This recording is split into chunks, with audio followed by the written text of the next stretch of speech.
The court system, the judiciary, has had enormous influence upon one of these other four institutions, the education system of our nation.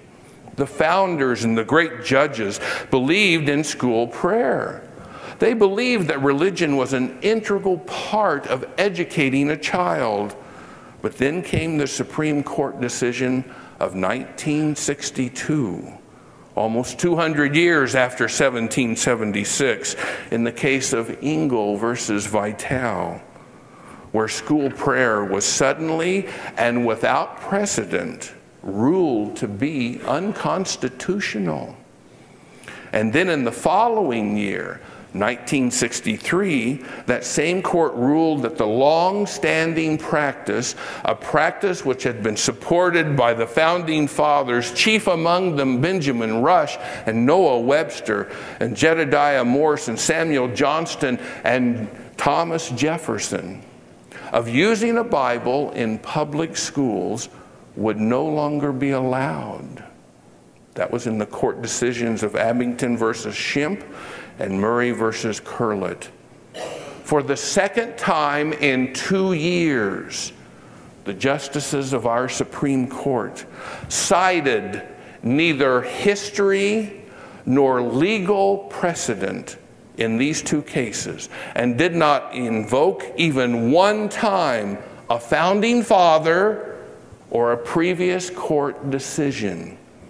They did, however, invoke the aid of a psychologist and used his testimony. The Supreme Court announced the reason why the Bible must be taken out of the schools. And what was that reason? This is the reason given by the court. If portions of the New Testament were read without explanation, they could be and have been psychologically harmful to the student. That is your Supreme Court, my Supreme Court of 1963 that wrote that. And that's why prayer and then the Bible itself was taken out of the school system.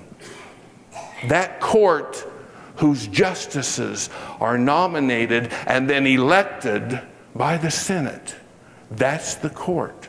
Now you might be sitting there thinking, well, a good education system doesn't necessarily need prayer or the Bible. Why would it hurt? I'll tell you why.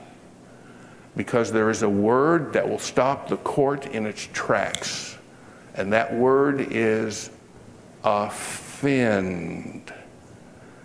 If it offends someone, then you've got a court case. Folks, most of us were alive when these two proceedings came from our courts, but our Supreme Court back at that time was just getting started.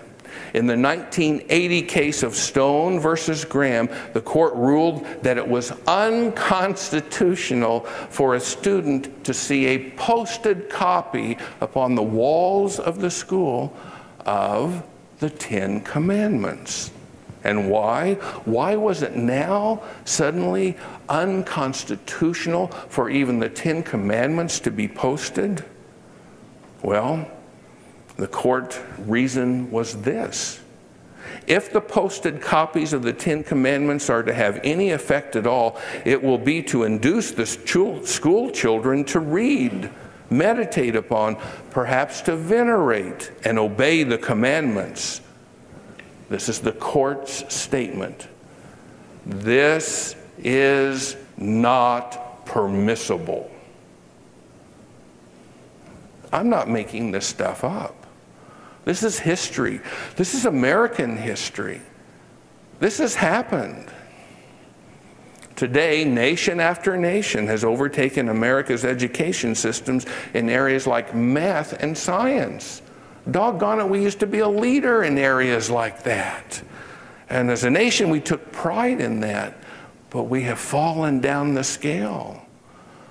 I saw a chart just this last week of what's happened to the SAT scores since 1962. particularly in areas of math and science. It's alarming. It's not that our teachers are failing to teach. It's that we are handcuffing our school systems. And it's happened within our lifetime. We haven't even mentioned the impact of the third institution which determines the shape and character of a nation. It's media and entertainment. Do I really need to even say anything more? If you really think Al Franken is what this Senate needs, where are you living? Where are you living? His anger alone will be an embarrassment to the United States Senate. And I would say that whether he's a Democrat or a Republican. I've told you before, I'm a Democrat. Al Franken is an embarrassment to me. You know what I ought to do? Call up the Supreme Court and say, that man offends me.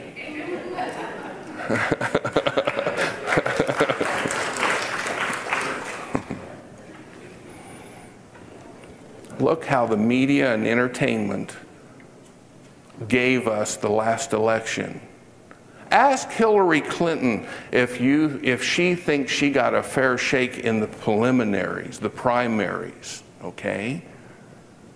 She'll set your mind straight.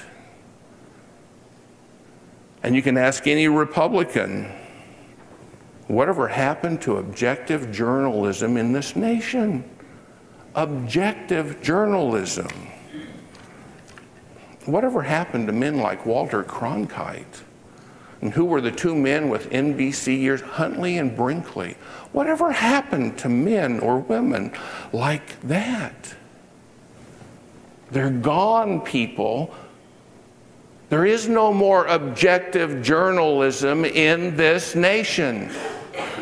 And regardless of whether you stand to the left or the right of center in politics, just what impact do you think the world of entertainment has had upon the principles and the morals of this nation in just the last 30 years?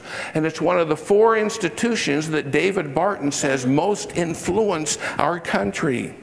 If America is God's blessing, God's gift to us, and I think it has been, I believe that God himself has taken his hand off of the blessing.